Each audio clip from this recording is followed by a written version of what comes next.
Howdy y'all. Welcome to the start of the Lone Star Sports Car GT3 race at Interlagos.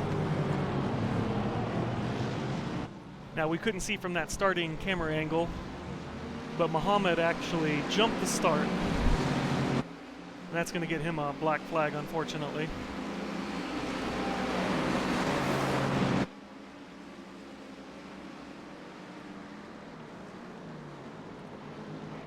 Leif Peterson was on pole. Actually set a new track record for the league here.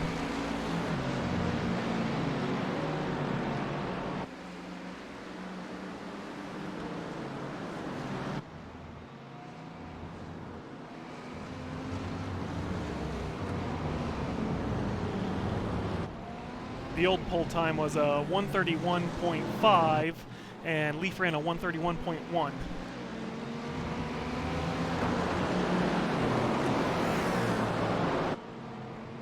So now we watch to see, can he get the first win for Ferrari in Lone Star Sports Car history.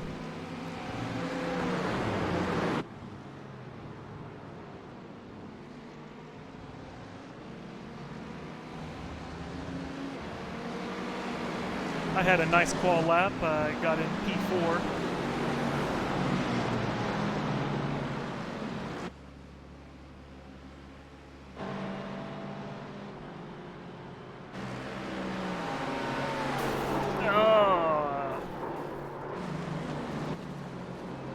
Wow, that switched back pretty quick. Okay, so what happened back there, you saw Clint and Don back there. Clint was coming up the inside of Don through that final kink, that final turn before, where pit entry is. And most drivers will go down below that white line at pit entry. And I think Don was expecting Clint to be down there, and he wasn't. And there was a slight contact and sent them both spinning into the wall.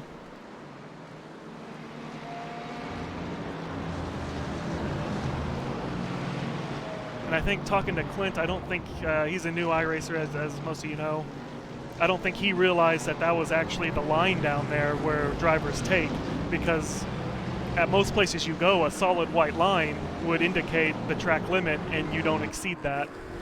This is one of those rare exceptions.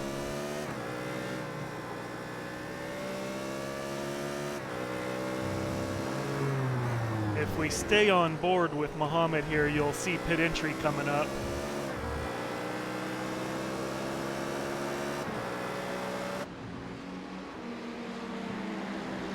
And here it is on the left, and you see the cars as we go down below that white line. And that's the normal line here, or at least it was at the time of this track scan. I believe this track was scanned in 2011, maybe 2012. As of 2014, I believe it was, they reconfigured, they reprofiled that turn and reconfigured the pit entry with a chicane there at the beginning of pit entry. And now the way that turn's reprofiled, the cars stay further out to the right now. They no longer go down there. That was done to improve pit entry safety for the real series. So I'm in third here. I got Muhammad behind me, and I know that he's either gonna have to pit for his black flag, or at this point I pretty much assumed he gets 4 laps to race under a black flag. I assumed that he just wanted to race and have some fun before being disqualified. Basically, if you don't pit to serve that black flag within 4 laps, iRacing will disqualify you. And if he's in the shot, you'll see when iRacing disqualifies you, you just disappear. They just basically yank you off the track. So that was unfortunate. Standing starts, not many GT series do them.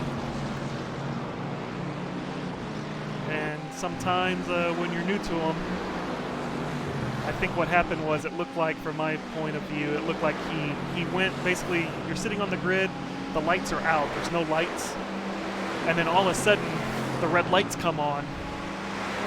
And I've done it. I know a lot of the really high I-rated, really good iRacing drivers have done it. When those red lights come on, you jump, because the lights switch. They switch to red, but you jump, and you just have to train yourself to know that, okay, wait for the red lights, and then the red lights will turn to green, and then you can go. The way I've dealt with that as an offender who's jumped the starts in the past, I no longer get on the throttle until the red lights come on. So basically when I'm sitting in the car and the starting lights box pops up on my screen, at that point I push my clutch in and I hold the clutch in. Now there's various different ways you can start a car on a standing start here in iRacing. I do the method where I hold the clutch in, then when the red lights pop up I then rev the engines up, and then when they turn to green I release the clutch. Some drivers will just go straight to the throttle, do no inputs on the brake or the clutch, and just go full throttle and hold the car in neutral, and as soon as the lights change to green they'll switch it into gear. Other drivers like to use the brake. They hold the brake and then wait for the green lights and apply the throttle. Oh, Larry went off here. Oh, ran wide.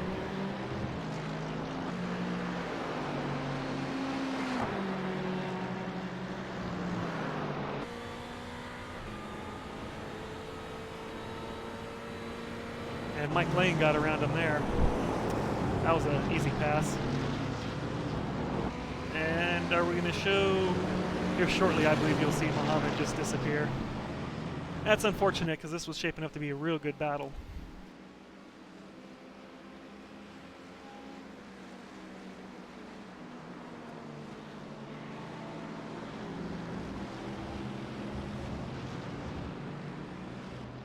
Yep, there he goes. And that's when iRacing disqualified him. So Clint and Don have retired due to crash damage. Muhammad gets disqualified there, finishes P7. And then you see Mike Lane and Larry trying to catch up to that lead group, and then Ryan Ritchie behind them.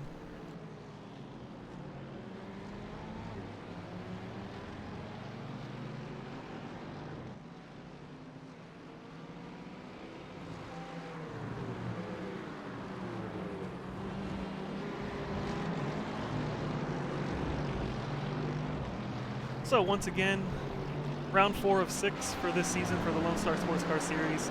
First 3 rounds I've been incident-free, and believe me and Larry, the only 2 drivers who have competed in every race thus far. And those bonus points for being incident-free, that's what's got me out in the lead. So once again, Interlagos here, trying to be incident-free again. I think Larry and I talked a little bit after the race last night. May look at revising the bonus points. The reason for having 5 bonus points incident free was because I wanted it to make a difference, and I wanted it to be something of value to be incident free, because under our old system where it was just 2 points, there was just no value, especially in only 6 races to a season. And we're only counting your best 5. There was just no value really for 2 bonus points for an incident free. It was almost always going to be better to have incidents and finish better than to, dial it back maybe and not push so hard. Not that I want to get rid of or discourage people from racing, but the discouragement is supposed to be on racing but not having the car contact, because with the car contact, instead of being a penalty, you would be losing out on a bonus. But we may revisit that, especially we're going to 12 or 11 races next season, counting our best 8, so we'll probably dial those bonus points back. But for now, they're still worth 5 to be incident-free, and that's what I'm going for.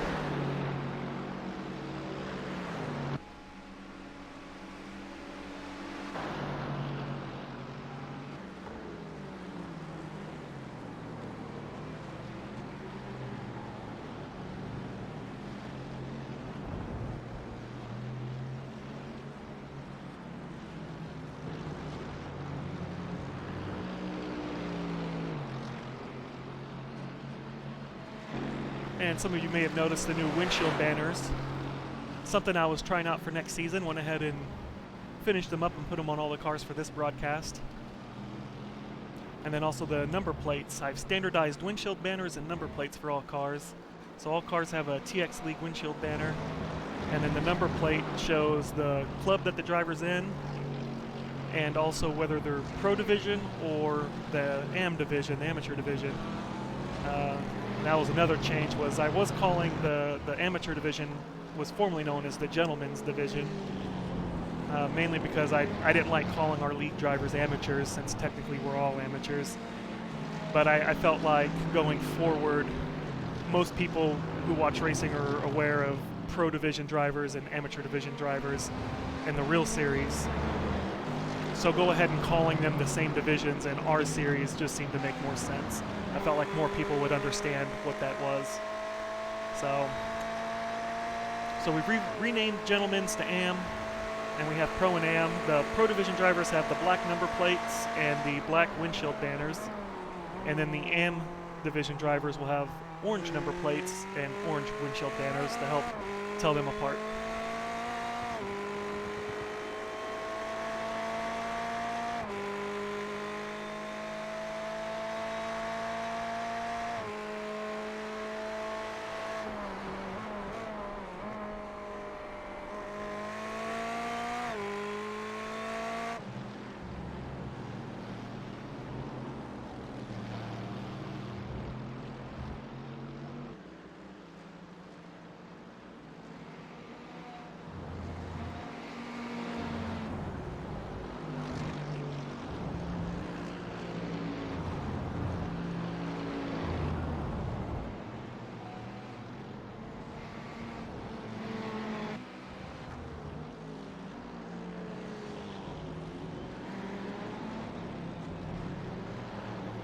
So at this point, I notice Michael Lane, he's catching up to me.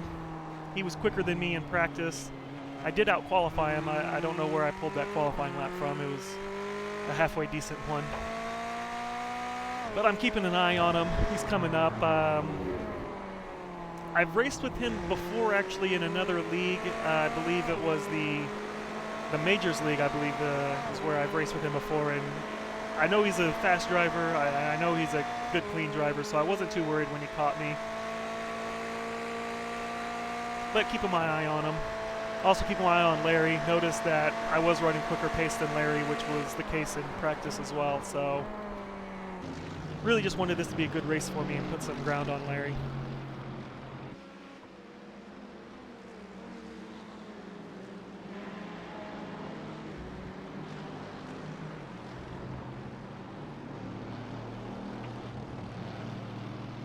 That right there is one of the harder turns to not get an incident in. Real easy to run wide out there.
I got lucky on my setup choice for this race.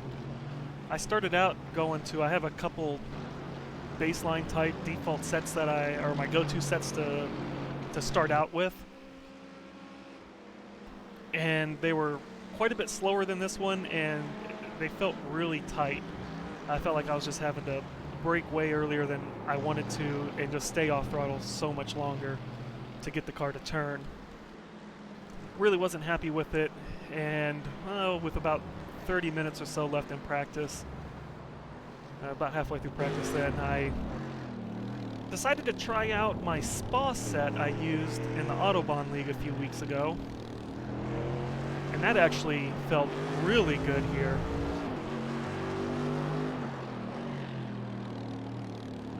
So that's what I started on and qualled on.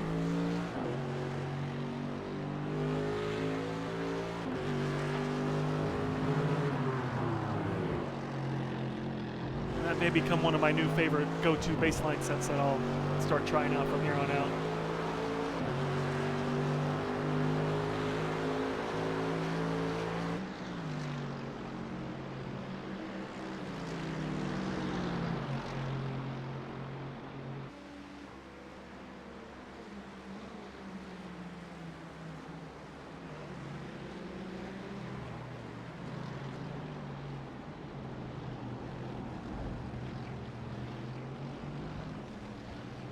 Now, I've talked about in previous broadcasts with the Mercedes, the tires feel like they fall off on this car. And the fall off isn't, I don't mean like as the race goes on they get slower, like that happens, but all of a sudden you hit a point in the race where they fall off a cliff and you just all of a sudden lose all grip almost. And I'm almost starting to wonder if it's tire temps, because it feels like if I slow the car down, start taking it easy and get those temps down, that the tires come back to life and they climb back up that cliff, and all of a sudden you have that grip back. But you'll have the gradual decline in grip, and then all of a sudden just goes to no grip just almost instantly. And you'll actually see that here coming up as Mike's behind me.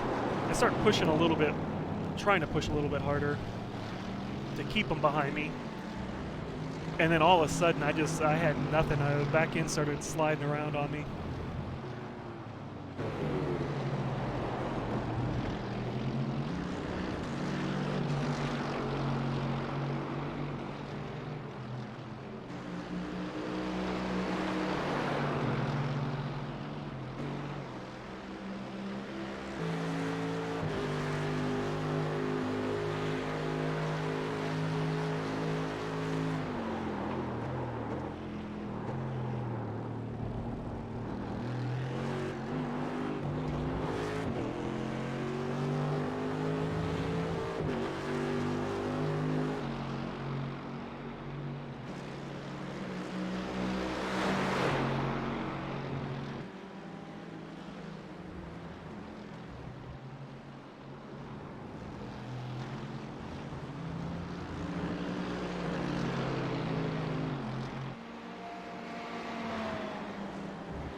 There I ran wide. So the tires are starting to fall off, it feels like. I'm just struggling with grip all over here.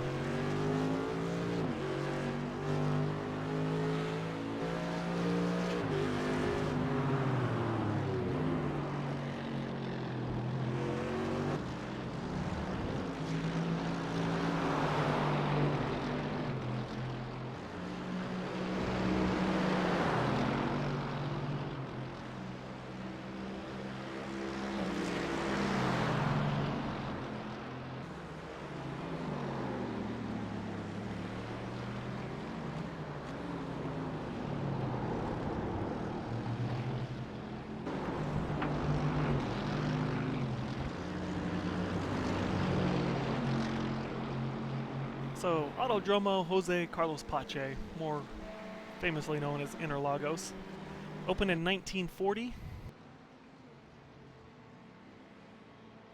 First F1 race, I don't know off the top of my head, 1970 something. But I think 1980 was the final race on the old configuration, which you still see parts of, like back there where those cars are parked. Old layout was quite a bit longer than the current layout and much quicker. Lots of fast sweeping turns. Track started falling apart. 1980 was the final race. F1 returned 10 years later, 1990, with the new reprofiled track to what we have today. They shortened the track, cut a bunch of the fast sweeping turns out, cut out one of the longest straights on the track.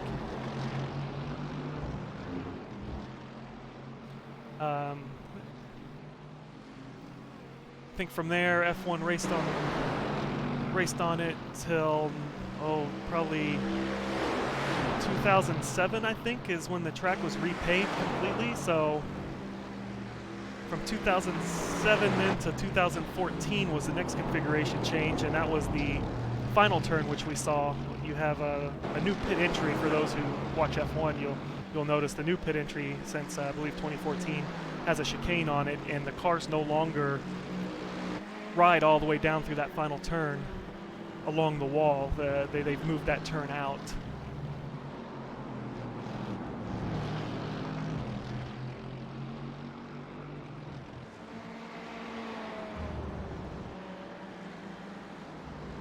And like I said at the beginning of the broadcast, I believe this is the 2011 or 2012 version of the track.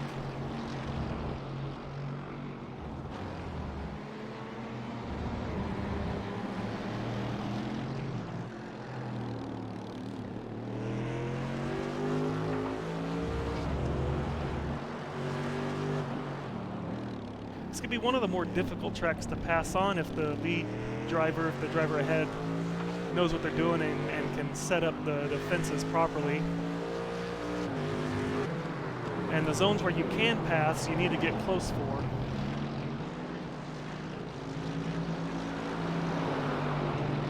The first turn at the Senna S is one of the better spots, but Mike's going to need to get a lot closer to me for that to happen.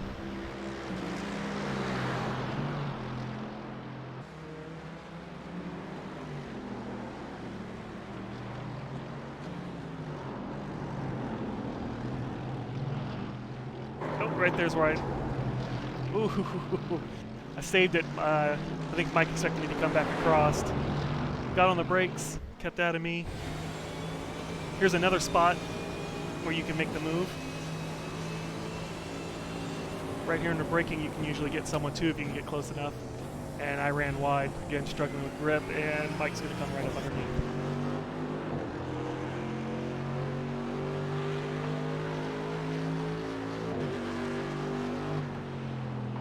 Up here could be another passing opportunity if you're close, because most guys will brake too early right here.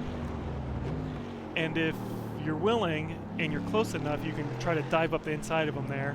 It's not always successful, but I've had success in the past with it.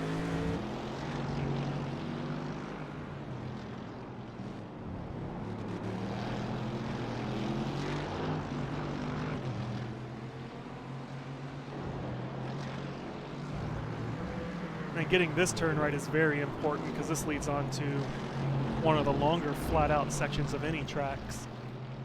There's 3 turns from that turn to the turn 1. There's 3 turns, but they're all taken flat out.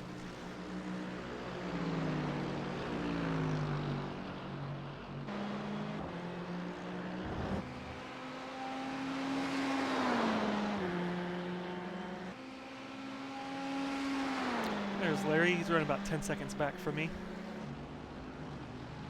And Ryan Ritchie keeping it close, just under 5 seconds behind him. There he is in the back of the shot. So Larry was saying he was struggling with the setup at this track.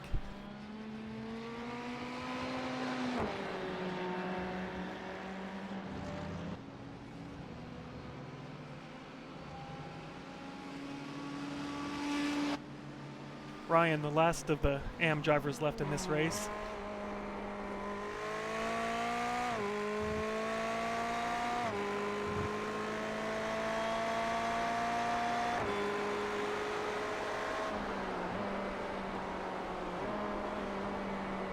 Ryan actually came into this race with a pretty healthy point lead over the next closest AM driver, Tommy Brown. I think after this race, he'll all but have the AM championship locked up.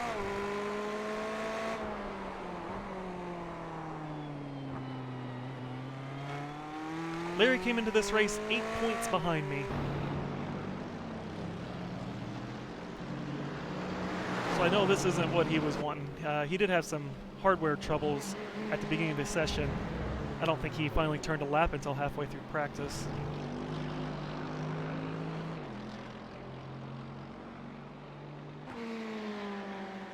Those pesky hardware problems creep up from time to time. I had my fair share of them at Road America in the Maverick Cup.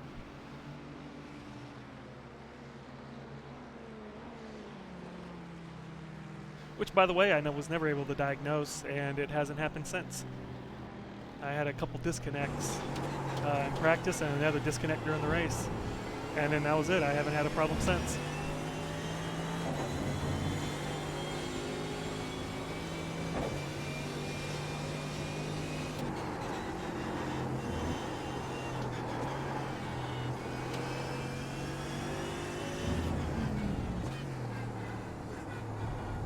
So after my sliding and letting Michael by, I actually re-enabled traction control and boosted TC up to 4. I was starting the race with it off, and then I had it set to TC set to 3 for when I needed it. I went ahead and turned it on and boosted it up to one notch to 4. Try to keep the rear under me.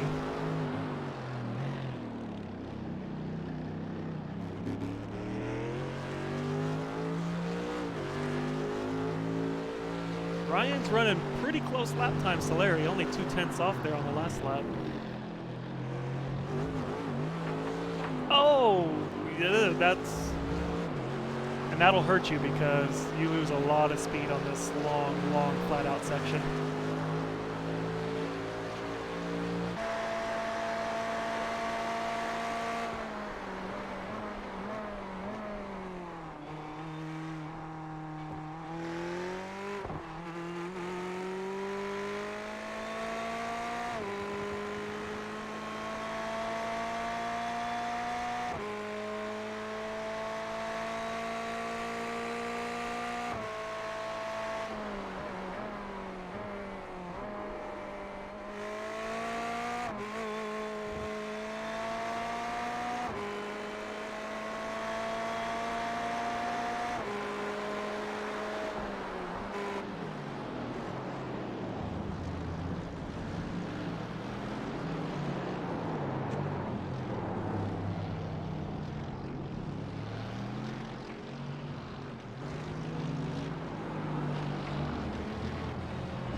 Still keeping it close to Michael here.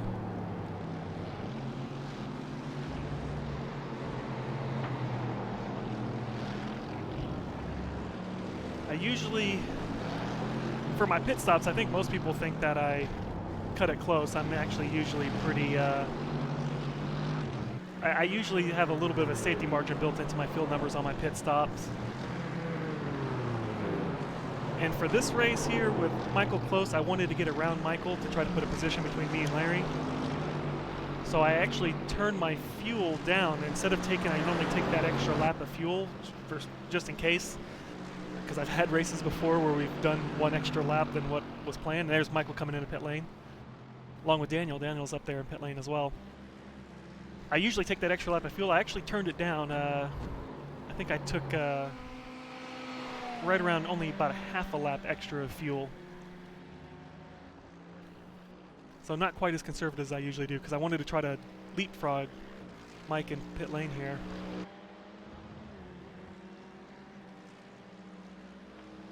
Also, there's a personal best for Sector 1. I was also trying to run just the best lap that I could get.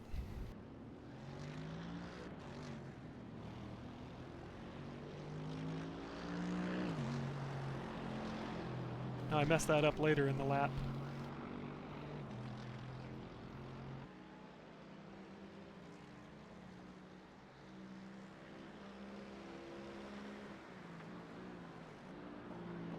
Another trick to pit entry here. Some people, or a lot of people I've watched, I feel like they brake way too soon. The pit limit cones are quite a ways up from where pit wall actually starts, and a lot of people will start braking there at the beginning of pit wall. And you can wait until you're well past the beginning of pit wall to start braking.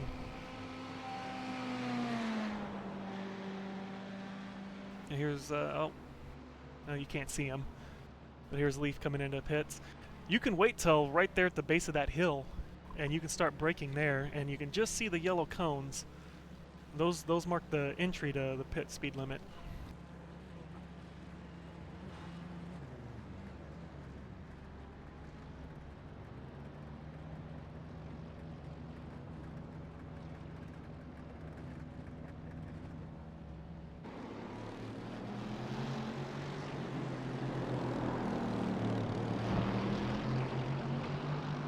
Now, Michael Lane's all the way back in 6th.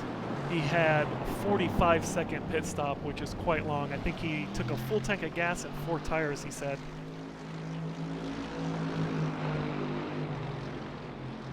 Which is way too much. For reference, my pit stop was the quickest at a 10.4, and he was a 45.2. Leaf gets out on a 12.4. Larry was a 12.2, and Daniel was a 14.2, and then Ryan Ritchie there was a 17.6. So 45.2 was quite long, and that put him all the way back there behind Ryan. He's now made his way around Ryan, but now he's got the task of trying to catch back up to Larry, who is, 16 seconds or so ahead of him.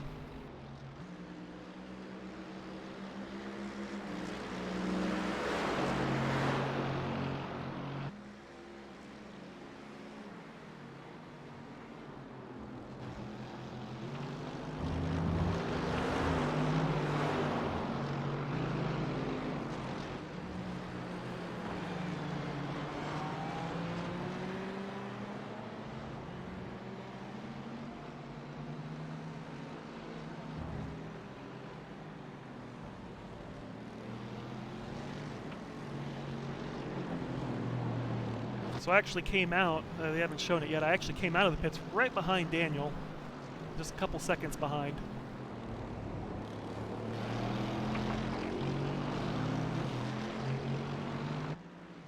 And that was thanks to a stop that was about 4 seconds quicker.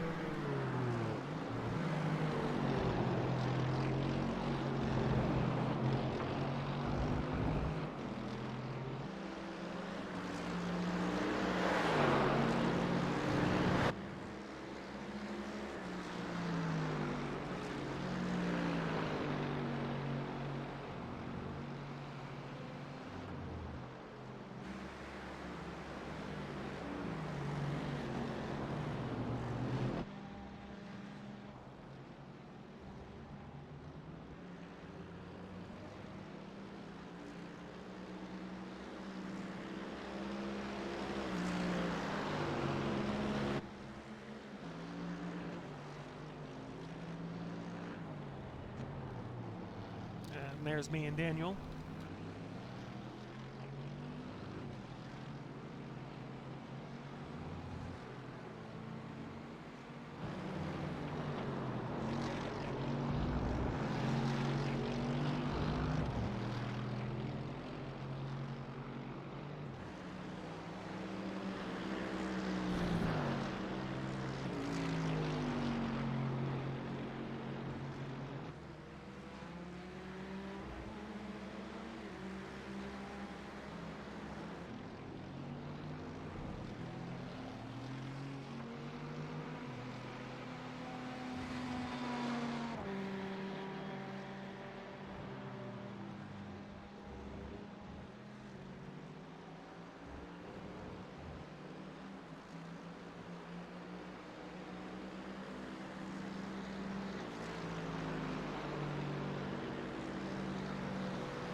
There's another trick to this track. You can use that grasscrete right there. There's a lot of really wide, flat curbs around here, and then grasscrete to the outside of those, and you could use all that curb and that grasscrete without a penalty, without an incident, and usually you don't suffer too much on the grip. You see Leaf there using all of that.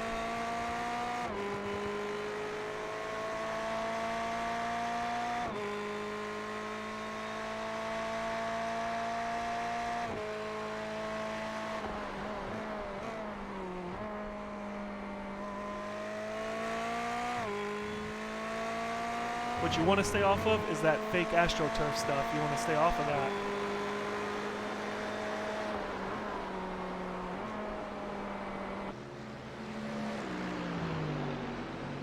And also those painted sections there. The painted sections and the AstroTurf are not part of the track and will incur an incident, an off-track incident. But the painted curbs and the grasscrete are considered part of the racing surface.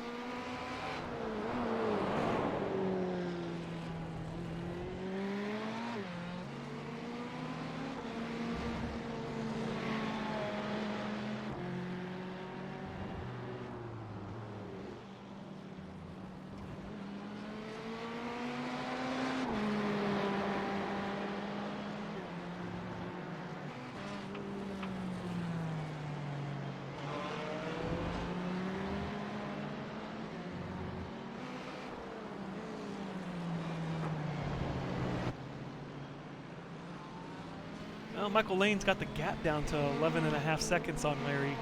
Just don't know that that's going to be enough time for him.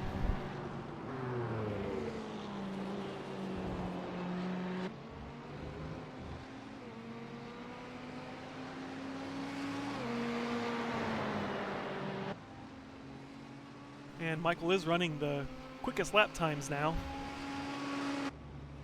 He was the quickest for the previous lap. I suspect he'll probably be the quickest for this upcoming lap as well.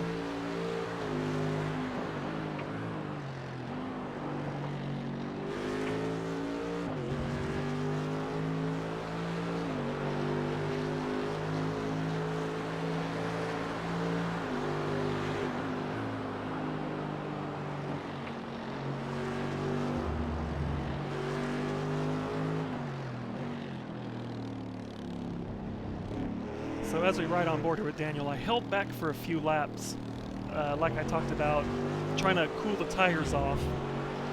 And then here with just a few minutes to go, I really started trying to push a little harder and close that gap up from 2 seconds to, really I wanted to close right up on him, hoping to maybe make a move on him here at the end of the race.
Got it down to almost a second here.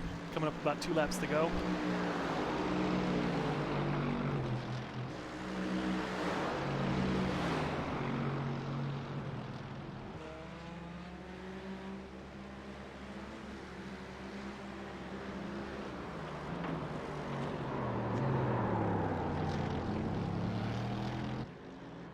I believe right here, yep, Daniel, he saved it. That was a nice save, but this allowed me to close right up on him. Now he's going to pull to the inside here to defend the left-hand turn coming up. So I'm going to draft with him and then try to make the move around the outside, but this is a difficult, if not impossible, turn to do that on. Looked for the crossover, but that wasn't there.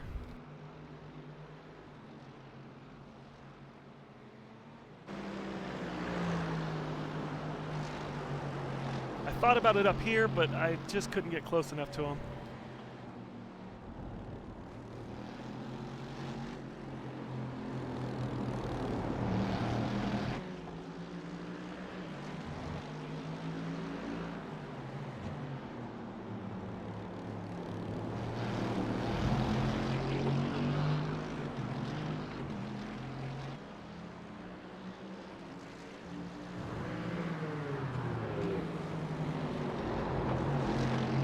Now here, I just want to try to get close to him here, and hopefully try to make a move into 1. But it's just proven to be a little too difficult to close this gap up. And he defends to the left. I waited real late to brake, but again, I just couldn't make it stick out there.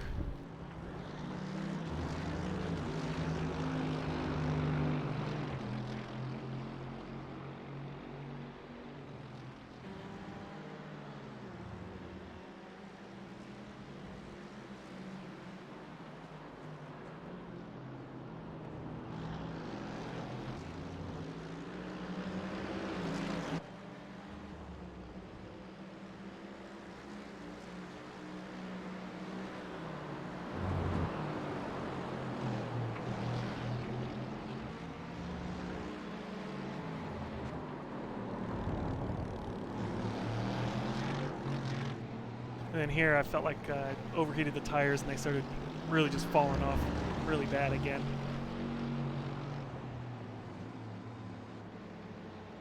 And now there's just not enough time to cool them down.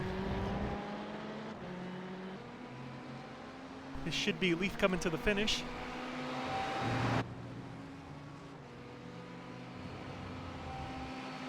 Ran a great race, started from pole, led all the laps, and gets Ferrari's first win in Lone Star sports car history. And then to the line, Daniel and myself.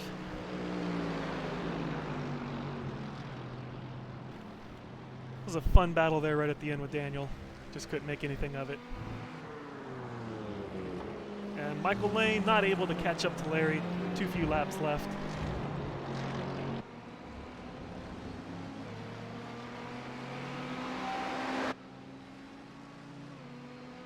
So I believe every race this season, Larry and I have finished 1-2 to each other, you know. One race I'm ahead and he's behind, the next race he's ahead and I'm behind.